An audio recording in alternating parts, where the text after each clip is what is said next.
Just like what DC Young Fly said, like this whole situation, when I got the email on this, I was like, Atlanta Falcons really want Atlanta to fail.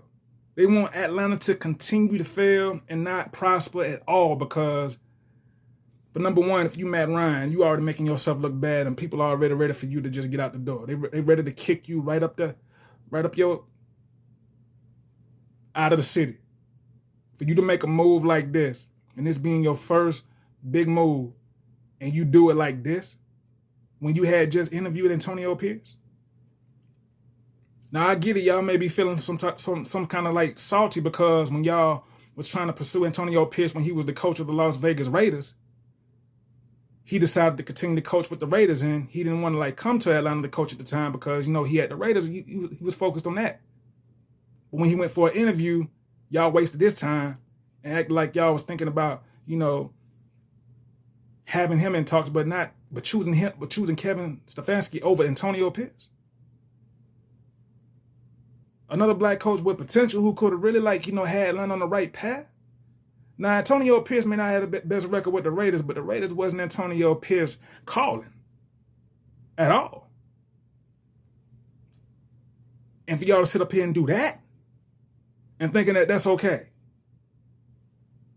I'm not even like a strongly, Falcons fan, but in my spirit it hit me because you look at a situation where a Caucasian coach from the Cleveland Browns, Kevin Stefanski, and you saw how the way he mishandled Shedeur, a young black man at the quarterback position who already got railroaded and sabotaged and then, having to wait until the 5th round to get selected. But you mishandle him and not giving him the proper chance, the proper opportunity to set himself right and give himself time as the quarterback to be able to showcase off his talents. And continue to have an I don't give a F attitude after that, not giving a damn about what the people want.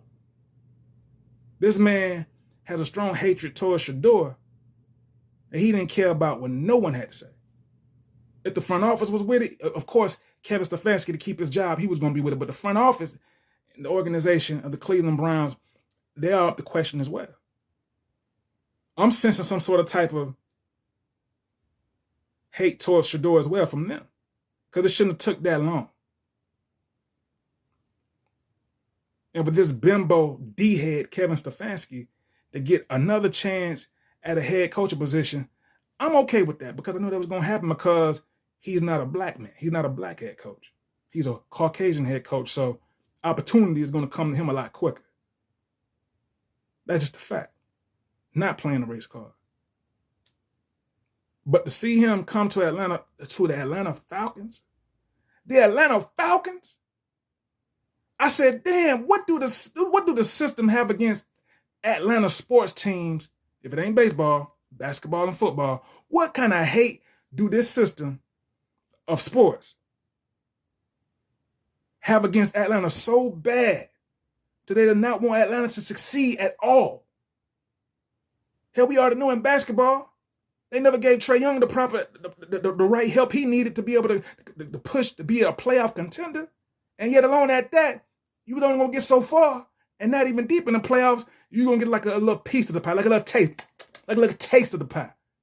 And they're going to snatch it right back away from you. That's what they did to Atlanta Hawks every season when Trae Young did have a team with potential.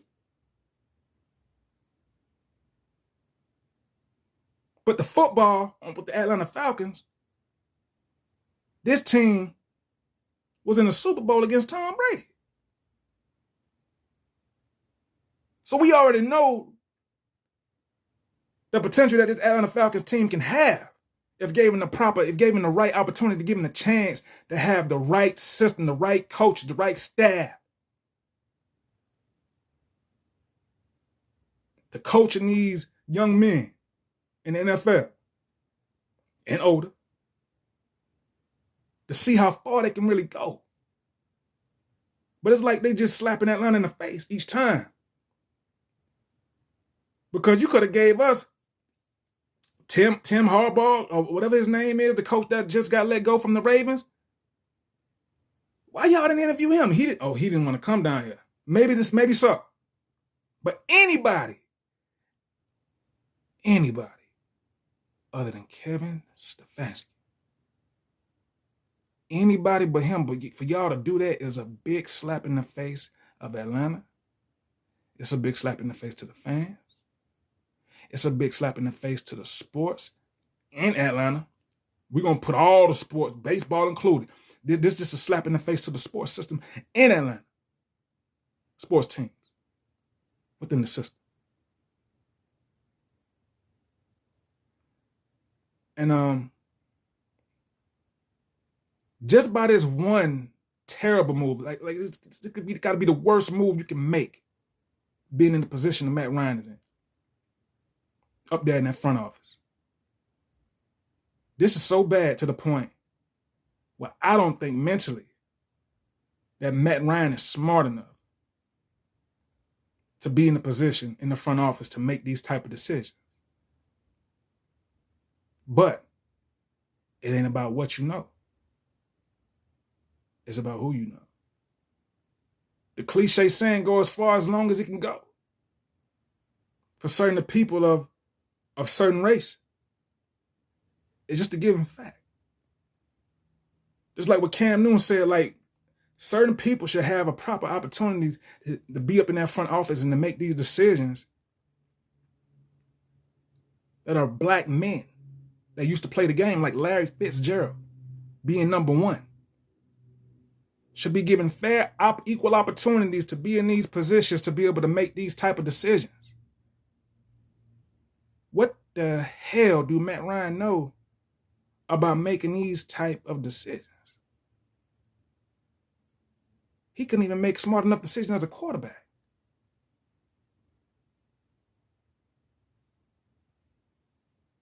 But it ain't about what you know. It's about who you know. Now, if Matt Ryan was a person that you could trust to make smart business moves no matter what color you are, it's just the simple fact that he so happened to be Caucasian and he so happened to be making a stupid move, being the first move. That's all, just by default.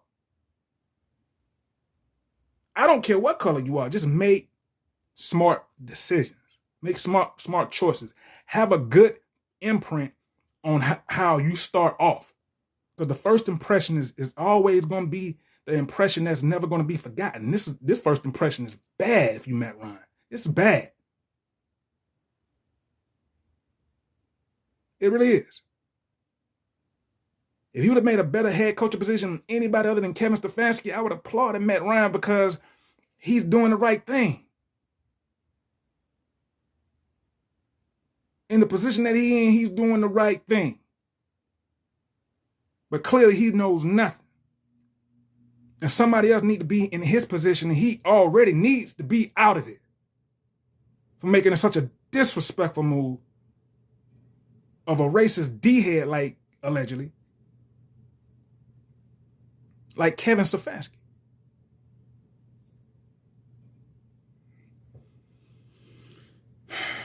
City of Atlanta, man, I'm telling you, man, this type of move right here is the type of move that it cannot be forgiven. Unless you just give Kevin Stefanski maybe one season to show off what he could do and let him go after one season. But a lot of noise need to be made within the city and the streets of Atlanta to really put pressure on the Atlanta Falcons front office. It need to be signs made. It need to be people like, I don't know, protesting, making their voice heard on social media. It need to be something to get the message across, like to say that this is not okay. This is not okay on behalf of the fans who come to pay their hard-earned money to come to these games, to sit up here and let somebody as disgusting as Kevin Stefanski to be the head coach for the city of Atlanta Falcons. This cannot be accepted, because if this is accepted, then who knows what's to come next. You can have a racist in the front office that we don't know about. Y'all, they may hire on in the front office and make and completely destroy the rest of the Atlanta Falcons sports team. The rest of what's left. I'm all about fair and equal opportunity. Black, white, whatever race that you may identify as. But people that give off racist energy like Kevin Stefanski and showing that Matt Ryan making the decision he makes says a lot about him. It makes me think a lot about him on his question of what he thinks about black people. Speaking high volumes, man, without even having to say nothing but words. Your actions speak 1,000 words. Just like a picture is worth speaks 1,000 words without even anybody having even to say nothing. Same thing. And this really pissed me off because I expected a little bit more out of the city of Atlanta, the Falcons. Sensei's reality. Like the video if you want. Subscribe to the channel. See y'all in the next one. One love. Peace.